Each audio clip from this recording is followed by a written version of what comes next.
Hello दोस्तों, सभी से नमस्ते प्रणाम। तो आप लोग कैसे हैं? हम लोग स्वागत करते हैं अपने यूट्यूब चैनल और फेसबुक पेज पे।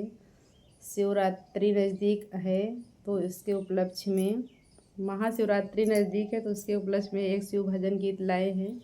कैसे लगेगा कमेंट में ज़रूर बताना।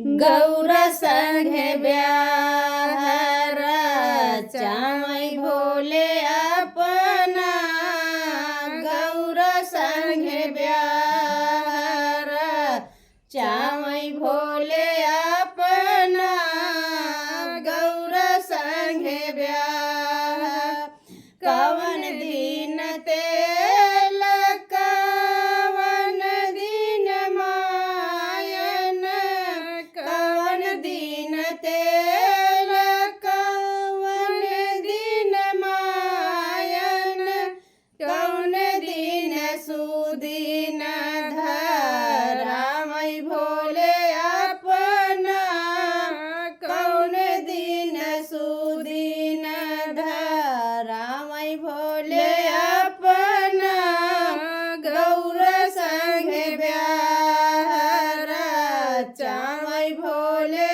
अपना गौर संगे ब्याहर चावई भोले अपना एकादशी तेल दुआदशी मायन एकादशी तेल दुआदशी मायन तेरे शिव का ब्याहर चावई भोले अपना तेरे शिव का ब्याहर चावई भोले अपना गौर संगे ब्याहर चावई भोले अपना गौर संगे ब्याह